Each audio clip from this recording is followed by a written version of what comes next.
Hello, aspirants, and welcome back to our channel.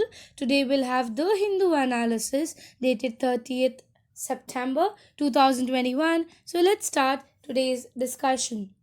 The first article is important from prelims point of view because a new agreement or deal has been signed between India and Australia. So the headline states that India Australia signs the term of reference for Navy to Navy talks. Now, talking of the background, this terms of reference means that because of an agreement signed between this both of the country, the further Navy talks would be and associated Navy talks between the two country would be easier for both the countries. Okay, so when we study the article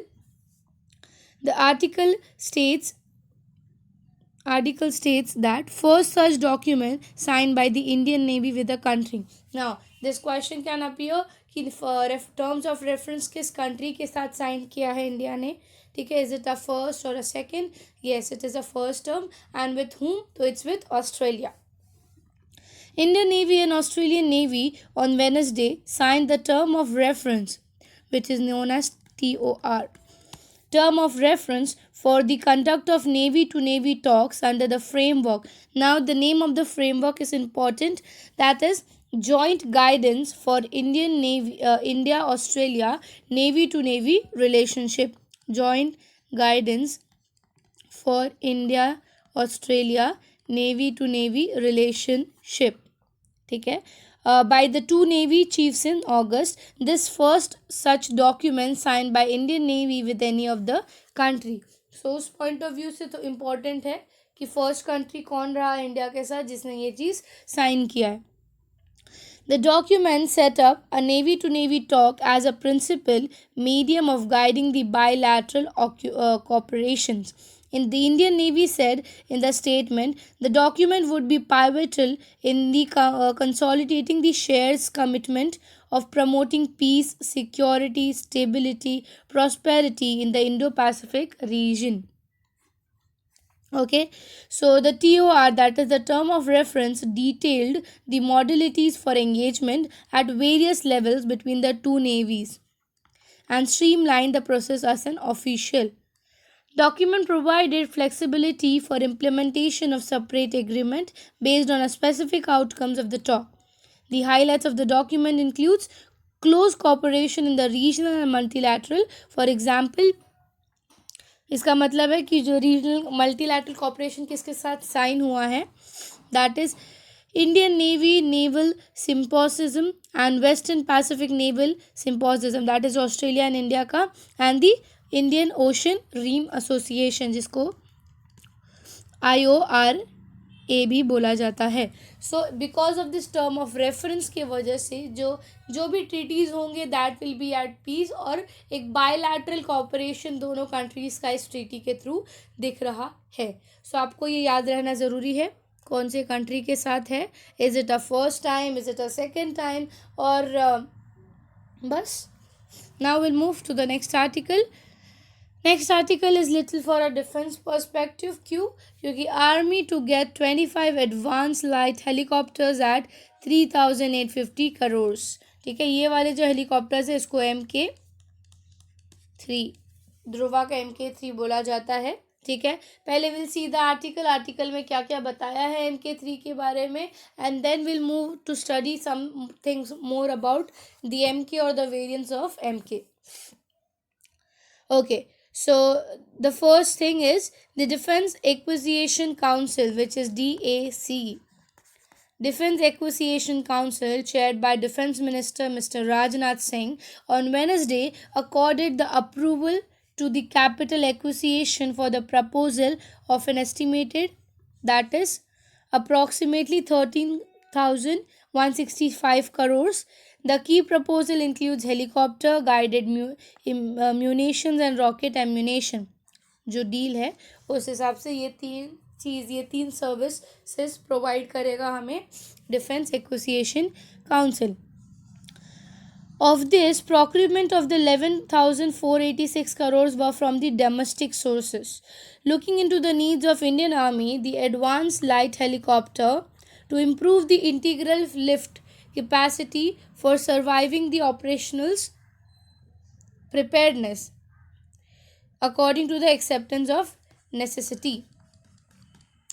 ठीक है, तो उसके हिसाब से ये बोला है कि दे विल प्रोक्योर 25 ये एडवांस लाइट हेलीकॉप्टर, ठीक है, जिसका नाम है मार्क 3, ठीक है, MK3 या फिर मार्क 3 भी उसे बोलते हैं, mark 3 helicopters from Hindustan Aeronautics Limited, हमारा इंडिजीनियस जो बिल्ड होता है वहीं पे होता है, ठीक है, under the buy India IDDM an approved made cost of 3,850 crores, ठीक है, to give a boost to the indigenous design and development of ammunition, the DAC, that is the defence acquisition council, approved the procurement of terminally guided ammunitions and rockets to buy from the approx cost, मतलब उसको छोड़ के जो rockets का हमने देखा था उसका 4,962 अप्रॉक्स कॉस्ट बताया जा रहा है, ठीक है। सो ये चीज़ था कि इंडिया प्रोक्योर करे 25 ऐसे मार्क 3 के एडवांस लाइट हेलीकॉप्टर्स बनाएगा, ठीक है। अब हम थोड़ा सा देख लेते हैं, एडवांस लाइट हेलीकॉप्टर के बारे में पढ़ ही रहे हैं, तो let's see something about the MK3s, ठीक है। सो MK3 अगर बोले, सेकेंड,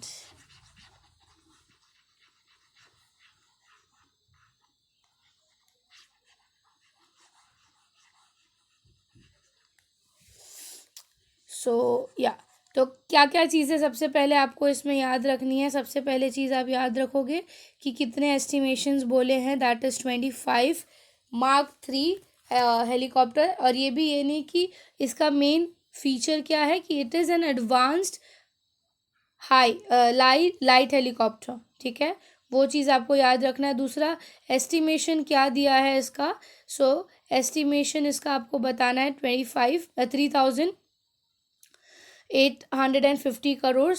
उसके बाद नेक्स्ट चीज़ अगर मैं बोलूँ इसमें जो आपको याद रखनी है, तो किसके अंडर हो रहा है, that is defence acquisition council के अंडर इसको बनाया जा रहा है, ठीक है। उसके साथ और भी अलग अलग वैकेंसी और भी अलग अलग इंडिजीनियस प्रोडक्ट इसके साथ ही बनाएंगे, ठीक है ना। एक ओवरव्यू दे दें तो सबसे पहले किसके अंडर बन रहा है, जिसको हम HAL बोलते हैं, that is Hindustan Aeronautics limited के अंदर बन रहा है, ठीक है, एडवांस हाई हेलीकॉप्टर्स, जो कि जिसको हम MK3 भी बोलते हैं, ठीक है, इंडियन कोस्ट के इधर बन रहा है। एंड इसकी जो पोजीशनिंग है, जो कि इंडिया में अलग अलग पोस्ट के पास की जाएगी, दैट इज़ भुवनेश्वर, पोरबंदर, चेन्नई, कोची, ये सब अलग अलग कोस्ट पे इसको रिलीज़ किया जाएगा आफ्टर इट्स मैन्युफैक्चरिंग, ठीक है। अब उसके बाद नेक्स्ट चीज़ हम देखते हैं, जिसको हमने MK3 बोला, उसके बारे में थोड़ा पढ़ लेते हैं। सो ये MK3 क्या है, जो लाइट हेलीकॉप्टर्स हैं ना, उनको हम इन टोटल अगर अम्ब्रेला टर्म दे दें तो दैट इज़ ध्रुव MK3, ठीक है, जो कि नेवल जैसे स्टेशंस पे हेलीकॉप्टर्स प्रोवाइड किए जाएंगे। और अगर हम यही MK3 हेलीकॉप्टर्स का फीचर्स पढ़ें, सबसे पहले इंडिजीनियसली बिल्ड है, जिसको LAH ध्रुव भी बोला जाता है। और ये इसका एक टन अगर वेट बताए तो its weight is approximately 5.5 tons of weight, ठीक है। और उसके बाद इसको जो बनाया जा रहा है, इसका मेजर जो कॉन्क्वेस्ट बनाया जा रहा है अंडर विच स्कीम, तो अंडर आत्मनिर्भर भारत के अंदर बनाया जा रहा है। क्यों? क्योंकि इंडिजीनियसली खुद से इंडिपेंडेंटली होना है, दैट इज़ आत्मनिर्भर भारत के अंदर उसको बनाएंगे। देन उसके बाद MK3 helicopter features and array systems previously seen over a heavier multi role helicopters. This helicopters are fitted with modern surveillance radar system हो गया। देन इलेक्ट्रो ऑप्टिकल इक्विपमेंट्स भी इसमें यूज होंगे। देन इसके बाद में इट कैन टेक लाइक जो large level पे मिशंस है, it can take that missions. उसके बाद the helicopter also has a host of advance avionics making it truly a all weather aircraft. मतलब किसी भी वेदर्स में आप इसको यूज़ कर सकते हैं। अब इसकी अगर प्रॉपर वेरिएंट्स बता दूँ MK की, अभी MK3 है तो इससे पहले MK1 भी होगा, ठीक है। MK1 के बारे में अगर हम देखें, MK1 इसकी यूटिलिटी जो है कन्वेंशनल कॉकपिट, और इसके फीचर्स अगर मैं बताऊँ या पावर प्लांट्स, तो कॉकपिट कन्वेंशनल्स हैं। उसके बाद MK2, ठीक है, डिस्प्ले सिस्टम जो इंटीग्रेटेड आर्किटेक्चर डिस्प्ले सिस्टम है, ग्लास कॉकपिट यूज़ किया गया है इसमें। MK3 की अगर हम बात करें, जिसके बारे में आपने पढ़ा, तो इंजन जो है इसमें शक्ति इंजन यूज़ किया जाएगा। देन इलेक्ट्रॉनिक वॉरफेयर सूट्स होंगे, ऑप्टिकल पॉड्स होंगे, देन डिस्पेंसिंग सिस्टम होगा, रेड इंफ्रारेड सप्रेसर होगा, हेल्थ यूसेज मॉनिटरिंग सिस्टम होगा। बहुत सारे इक्विपमेंट्स इसमें हैं as compare to 1 and 2। Then MK4 के बारे में अगर हम देखें, MK4 जो है it has a proper weapon system. सबसे पहले sensors like turret guns, rockets, air to air missile, air to ground missile, helmet pointing systems हैं, डेटा लिंक सिस्टम्स हैं। तो ये भी इट इज़ भी also developed as compare to 1 and 2, ठीक है। और सिर्फ यही दोनों है जिसमें शक्ति इंजन यूज़ हो रहा है, बाकी दोनों में शक्ति इंजन आर नॉट यूज़। शक्ति इंजन है क्या, तो इसका जो यूजुअली नॉर्मल पावर होता है उससे 12% हायर पावर स्ट्रक्चर है इसका, ठीक है। कंप्रेसर असेंबली इसका एक फीचर है। दूसरा, सिंगल क्रिस्टल ब्लेड्स हैं और डुअल चैनल्स हैं, ठीक है। तो शक्ति इंजन सिर्फ इन दोनों में यूज़ हो रहा है, उसको याद रखिएगा आप लोग। बाय चांस कभी ऐसे स्टेटमेंट्स आ गए तो you can remember it, okay. Now will move to the next article.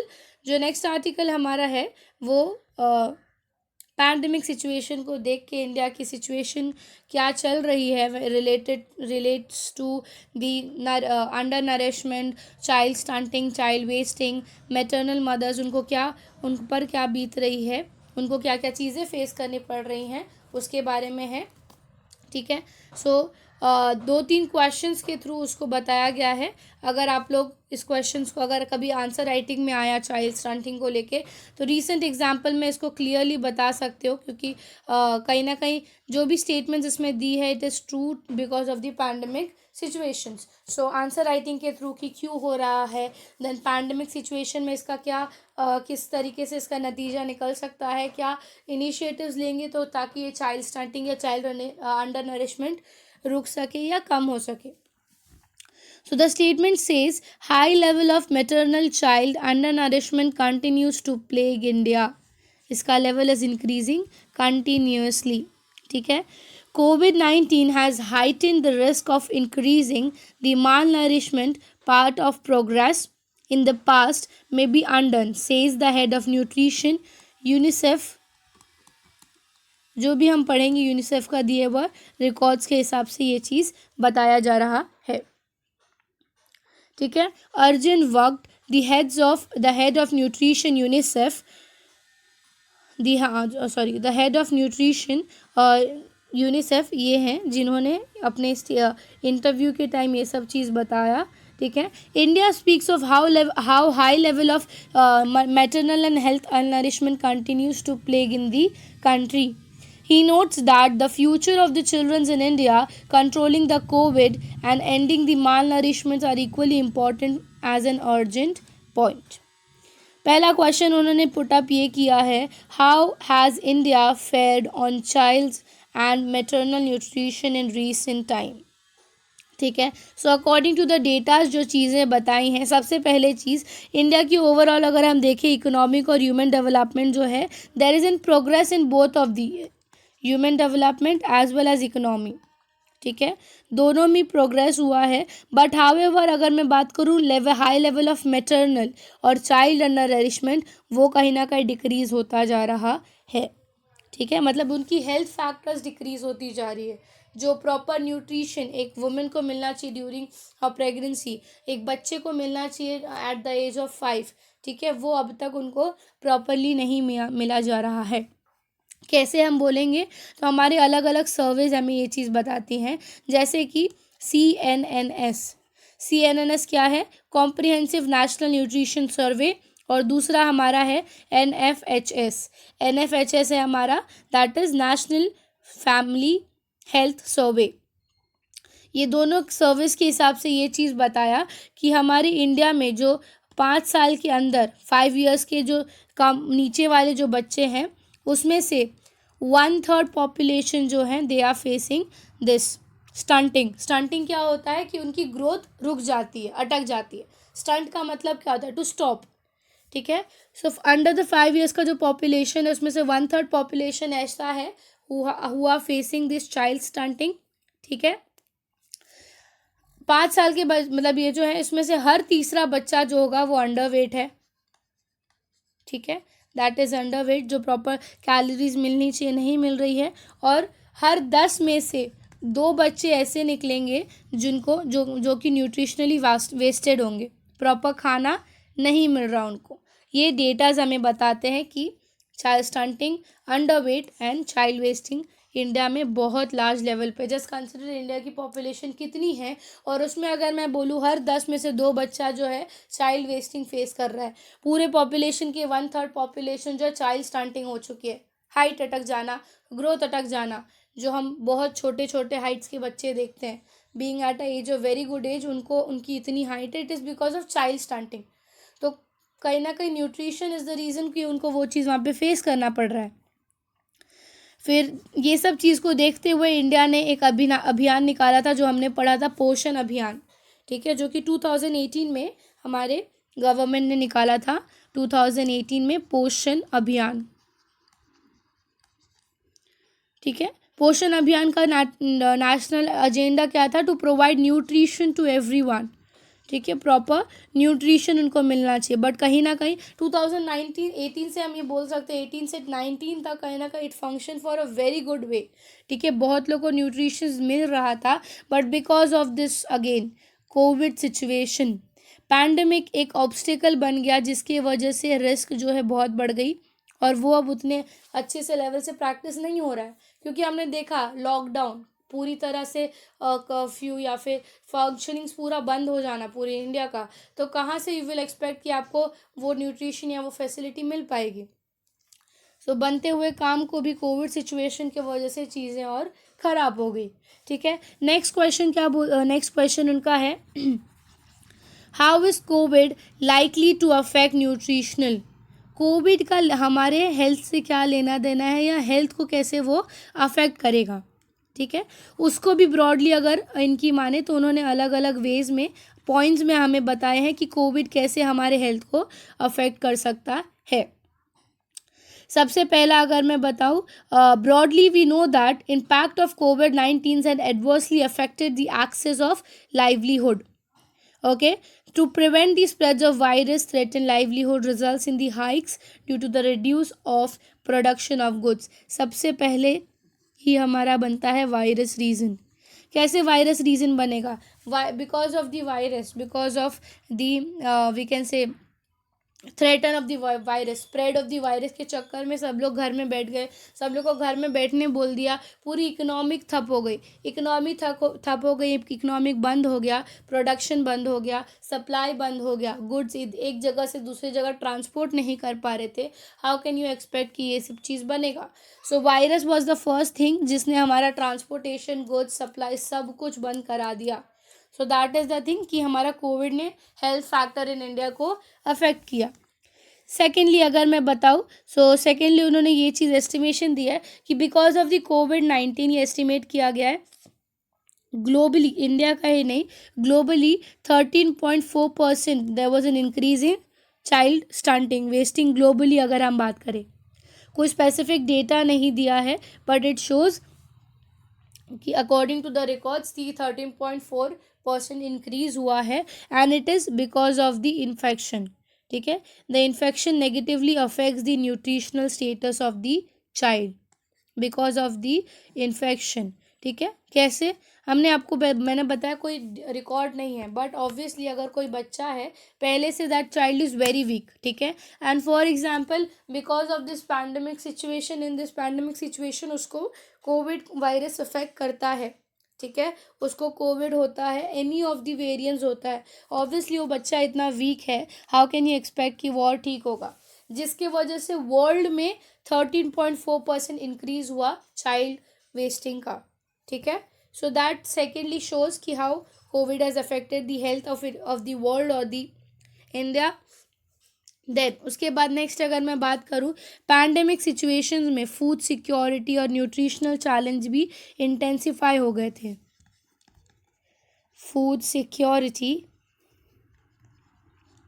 Was very intensified, ठीक है, क्योंकि एक बच्चा वेन एवर चाइल्ड वो 6 महीना कंप्लीट करता है, 6 महीना कंप्लीट करते ही उसका जो न्यूट्रिशन है, जो न्यूट्रिएंट्स और ज़्यादा करना पड़ता है, बढ़ाना पड़ता है, ठीक है. मतलब ब्रेस्ट फीडिंग से अलग से भी उनको कुछ कुछ ग्रोथ के लिए चीज़ें दी जाती है, ठीक है. तो कहीं ना कहीं फूड जो हमारा इकोनॉमी बंद हुआ, फूड सप्लाई ही ये नहीं हो पाया, फूड प्रोडक्शन ही नहीं हो पाया, and that has somehow affected India's economy also, ठीक है. Food insecurity arising out of the pandemics में cause families to shift the cheap foods with low nutrition value causing low terms. कैसे food security और nutrition की बात करते हैं. For example, a family में एक ही वन मैन है जो कमाते हैं, बिकॉज ऑफ द पैंडेमिक उनको घर बैठा दिया गया, ठीक है. उनकी इकोनॉमी, उनको जो सैलरी आता था उसको बोला will give you only 20% of your salary currently. तो शायद जितना वो कमाता था 1 लाख का होगा, तो शायद अब उसको उसका 20% ही दिया जा रहा है. 20% में हाउ कैन यू एक्सपेक्ट कि वो सेम तरह का लेवल ऑफ नरिशमेंट उस बच्चे को देगा या सेम तरीका का फैसिलिटी अब फैमिली को दे पाएगा. सो उसके पास और कोई ऑप्शन नहीं होगा but to shift to the cheaper things, ठीक है. जो वो पहले 100 रुपये का खरीदा था, अगर अब वो अभी उसको 30 रुपये में सस्ता वाला मिल रहा है तो वो ही ले लेगा, क्योंकि उसके पास ऑप्शन नहीं है. तो that is also affecting the nutrition. जो बच्चे को कभी भी बच्चे के खाने पीने में क्वालिटी से कॉम्प्रोमाइज़ नहीं करना चाहिए, और पैंडेमिक सिचुएशन में ये चीज़ नोटिस किया गया था कि family had to compromise with such things.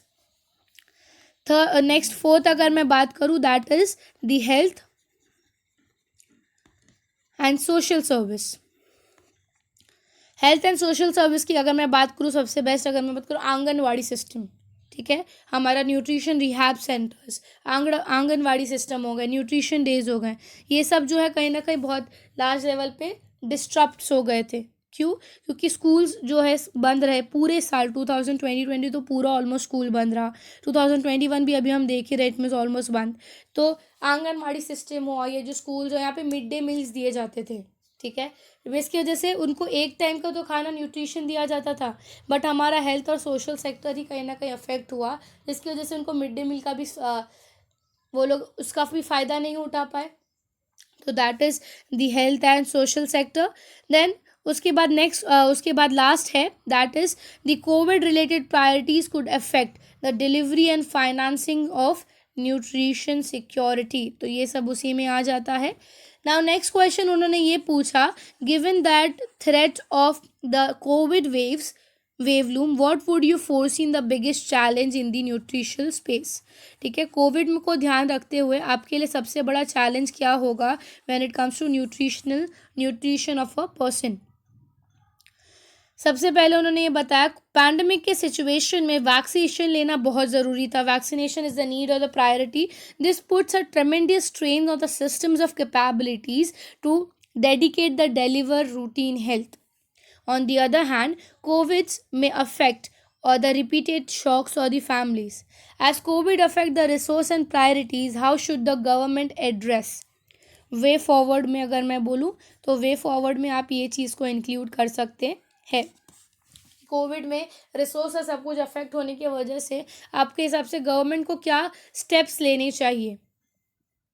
तो उन्होंने बोला देयर आर 6 एरियाज़ जिस पे आप काम कर सकते हो. सबसे पहला एरिया जो उन्होंने बताया, that is strong leadership at all the levels. ठीक है, स्ट्रॉन्ग लीडरशिप होना चाहिए सो दैट आप प्रॉपर डिसीजंस ले पाओ कि इनको अगर हमें फूड देना है तो प्रोवाइड करना ही करना है. दूसरा, that is uninterrupted universal timely health coverage of nutritional foods. जो वर्किंग्स हैं उसको प्रॉपरली किया जाए. तो एटलीस्ट 2 साल से कम के बच्चे हैं, 6 महीने के कम के बच्चे, उनको एटलीस्ट फूड्स प्रोवाइड किया जाए ही, न्यूट्रिशनल फूड्स दिया जाए. थर्ड है pandemic calls for strategies of adapting the guidelines. जो गाइडलाइंस दिए हैं कोविड को ध्यान में रखते हुए, उसको ध्यान में रखते हुए आप अपना मैकेनिज्म फंक्शन करना स्टार्ट करो। Fourth is the adequate finance is needed. Finance obviously, economy बंद होने पे फाइनेंस आएगा कहाँ से? So proper financing is needed so that you can provide food security to the children of the people. Then next उन्होंने बताया है multi sector interventions में डायरेक्टली और इनडायरेक्टली इम्पैक्ट द न्यूट्रिशन। ठीक है, मल्टी सेक्टर्स का यूज़ करना, multi sectors. And then final last decision is nutrition needs to be retained as a key indicator. You should consider nutrition as a key indicator and then आप अपना काम करना start करो। सो ये कुछ way forward उन्होंने बताए हैं which can help to decrease the nutrition, decrease the malnutrition or the child stunting or wasting that is happening in India and overall world। ठीक है, now will move to the next article. Art and culture के हिसाब से ये article थोड़ा important होता है हमारे लिए, which states that call for mosque. अभी ये जो मॉस्क है ये हमारा वन ऑफ दी, हम बोल सकते हैं ओल्डेस्ट मॉस्क है, जिसको हम बेगमपुर मस्जिद बोलते हैं। ठीक है, and it has many stories. Recently ये देखा गया है कि इसका डिटोरेशन स्टार्ट हो गया, धीरे धीरे ख़राब होना चालू हो चुका है। तो ये इसके बारे में पहले पढ़ते हैं थोड़ा सा कि ये जो मॉस्क है इसका इम्पोर्टेंस क्या है, किसने बनाया। ये अलग बात है कि यहाँ पर अब प्रेयर्स नहीं होते, यहाँ पे प्रॉपर नमाजें नहीं हुई की जाती है, बट इट इज़ सेड कि हमारा जो ये बेगमपुर मस्जिद है it is the second largest mosque of Delhi. ठीक है, second largest mosque of Delhi in Delhi. ठीक है, दिल्ली का सबसे सेकेंड लार्जेस्ट मॉस्क है और due to the condition it is deteriorating very fast. ठीक है, it is deteriorating very fast. इसका बनावा अगर हम देखा जाए तो 14th सेंचुरी में दिल्ली में ये 4th सिटी बनाया गया था इसको। This was the 4th city which was made, जिसको हमने जहाँपना का नाम दिया। जहाँपना का मतलब क्या है? The refugee of the worlds. ठीक है, तो रेफ्यूजीज़ को रखने के लिए 4th सिटी बनाया गया था जिसको हम जहाँपना बोलते थे। It was build by sultan Mohammad bin Tughluq. Tughluq dynasty के जो सुल्तान थे, तुगलुक डायनेस्टी के टाइम पे ये बनाया गया है। ठीक है, तुगलुक डायनेस्टी के time, that is Mohammad bin Tughlaq ने बनाया है, who was very notorious for his eccentric decisions including shifting of the capital from. ये चीज़ क्वेश्चन आ सकता है कि दिल्ली से दौलताबाद कैपिटल किसने शिफ्ट किया था? दिल्ली से दौलताबाद जो कैपिटल शिफ्ट किया था मोहम्मद बिन तुगलुक ने ही किया था। उससे पहले तक Delhi was the capital of सल्तनत। ठीक है, उस टाइम का। This meant that the city was not destined to be flourish even though it return to soon after. It was left to his successors, उनके जो बेटे थे नेक्स्ट, उनका नाम था फिरोज शाह तुगलक। उन्होंने दिल्ली को ये सब कुछ कहीं ना कहीं दिल्ली में वन ऑफ दी जो मॉन्यूमेंट्स है वो उनके बेटे से दी गई है। ठीक है, उसके बाद then an ardent builder and adequate Sultan Firoz Shah repaired many of the old monuments such as Suraj Kund in modern day जो फरियाबाद में है, कुतुब मीनार, फिर ही build baolis. Baolis is basically अगर मैं बात करूँ तो step wells, schools, hospitals, then hunting lodges. 5th cities of Delhi जो फिरोजाबाद बनाया था वो इन्होंने बनाया था। While is minister Khan Jahan Jauna Khan build the 7th mosque spread over the vast area. ठीक है, ये जो है कुतुब मीनार एक्चुअली जो हमारे कुतुबुद्दीन ऐबक थे उनके जो स्लेव थे, जो कि उनके सन इन लॉ भी बने थे, इल्तुतमिश, उन्होंने बनाया था। बट उन्होंने 4th फ्लोर तक बनाया था। उसके ऊपर का जो फ्लोर है वो इन्होंने कंप्लीट किया। ठीक है, तो ही वॉज वेरी क्रिएटिव। इनके जो बेटे थे मोहम्मद तुगलुक के, फिरोज शाह, वो बहुत क्रिएटिव थे और उन्होंने बहुत लेवल पे काम किया। जैसे सूरज कुंड हमने बोला, देन उन्होंने अलग अलग जो बनाए हुए मॉस्क थे उसमें डेवलपमेंट लाए, हॉस्पिटल्स बनाए, स्कूल्स बनाए, वेल्स बनाए काम करने के लिए। Out of this the largest was the heart of Jahanpanah. ठीक है, the heart of Jahanpanah, it was build, मतलब ये बेगमपुर मस्जिद की बात हो रही है, ये जो हार्ट ऑफ जहाँपना है, इसको कब बनाया था वो भी मैं बता देती हूँ। हार्ट ऑफ जहाँपना बनाया गया था हमारे 14th सेंचुरी में, जैसे मैंने बोला 1387 में इसे बनाया गया था in the village of Begumpur from which it is name. It's bodily protection gateway provides double pillar tapering turrets multi dome roof as in Firoz Shah Tughlaq era mosque. ठीक है, then it's interest is hidden in the narrow lanes of Malviya Nagar. Malviya Nagar. It could once be accessed by the three sides, but the dome gates in the north or the south remains no longer used as the step leading to them have been destroyed. ठीक है, जैसे मैंने बोला धीरे धीरे उसका destruction हो रहा है because of the climatic conditions हम बोल सकते हैं। सो इसके चारों जो एंट्रेंसेस थे उसमें से सभी एंट्रेंसेस अभी काम में नहीं हैं, कुछ कुछ खराब हो चुके हैं। Walking up to the 15 stone step passing under the dome entrance gate into the massive courtyard one feels a sense of continuity to those who had come here. ठीक है, जैसे मैंने ये बताया अभी, ये दिखने के लिए इतना आप लोग को दूर से दिख रहा है, but it is a very vast place, बहुत ही बड़ा जगह है ये। ठीक है, वही क्योंकि हमें पता था सल्तनत की टाइम के जो ये इंफ्रास्ट्रक्चर्स है, मॉन्यूमेंट्स है, that they are very rich. So the 247 foot long by 223 foot broad courtyard has been witnessed the historians and the arched closures of the three sides deep prayer halls. The main prayer hall of the west was imposing an entrance gateway that is arched, arc के shape में, हाँ semi circle हम बोल सकते हैं। ठीक है, then since Sultan Firoz Shah built the new city near Yamuna and under the Lodhi dynasty the capital was shifted to Agra, Jahanpana was once again neglected. इनके पापा ने पहले से शिफ्ट कर दिया दौलताबाद में, तभी भी उनका प्रॉपर जहाँपना पर ध्यान नहीं दिया गया। फिरोज शाह के बाद जब लोधी डायनेस्टी आई, लोधी डायनेस्टी ने क्या किया, ये जो दौलताबाद था उसको शिफ्ट कर दिया, देन आगरा अगेन। तो कभी भी बेगमपुर मस्जिद या बेगमपुर जो शहर था उस पर कभी भी ध्यान नहीं दिया गया था, except for a brief period under the time of Sher Shah सूर एंड हुमायूं। ये हमारे हुमायूं मुगल थे, फर्स्ट मुगल जो आए थे, उनके टाइम पर ये चीज़ देखा गया था कि जब कैपिटल को वापस दिल्ली शिफ्ट किया, आगरा से दिल्ली शिफ्ट करने के बाद उन्होंने वहाँ पर जहाँ ये अंडर जहाँ शाहजहाँ नई सिटी बनाई थी जिसको हम शाहजहाँबाद बोलते हैं। उसके बाद कुछ टाइम के बाद बेगमपुर मॉस्क में ऐसे 64 डोम्स बनाए थे according to the Delhi press publish, जो एक बुक पब्लिश हुआ है उसके हिसाब से during his time this time 64 domes of Begumpur mosque were build. Then क्योंकि जो जहाँ पना था, जहाँ पना क्या था कि जिनका कोई घर बार नहीं है, जो रेफ्यूजीज़ है वो आकर यहाँ रह सकते हैं, सो उनके लिए उस टाइम पर ऐसे घर बनाए गए थे। The villagers along with their animals lived till the beginning of 20th century when Archaeological Survey of India relocated them. These years were not kind of monuments in the fact Sir Sayyid Ahmad Khan, who has devoted the reams of monuments, states this. Near Bijay Mandal lies Begumpur where Khane Firoz Shahi has structured the mosque, जो Begampur mask है हमारा।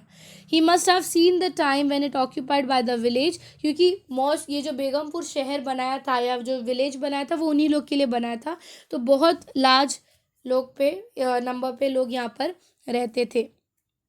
ठीक है, कुछ time के बाद देखा कि इनके वन ऑफ द डोम्स जो हैं वो कोलैप्स हो गए। ठीक है, और अब धीरे धीरे और डिटेरॉइट होते जा रहे हैं, क्योंकि रिसेंटली जब देखने गए थे वहाँ पे, तो वहाँ पे बहुत सारे डेब्रीज थे, पत्थर टूटे टूटे थे, तो मतलब कि जो हमारा एक्चुअल बेगमपुर मॉस्क है उस पर ध्यान नहीं दिया गया एंड कहीं ना कहीं इट हैज़ स्टार्ट डिटोरेटिंग। मुझे लगता है अगले 10 साल में शायद बेगमपुर मॉस्क हम दिखाने के लिए भी नहीं रखेंगे, फ़ोटोज़ में ही दिखाना पड़ेगा कि एक्चुअल बेगमपुर मॉस्क है क्या। So that was for today's news. I hope आपको आज का आर्टिकल क्लियरली समझा होगा। If you like the video do like and subscribe the channel. Thank you.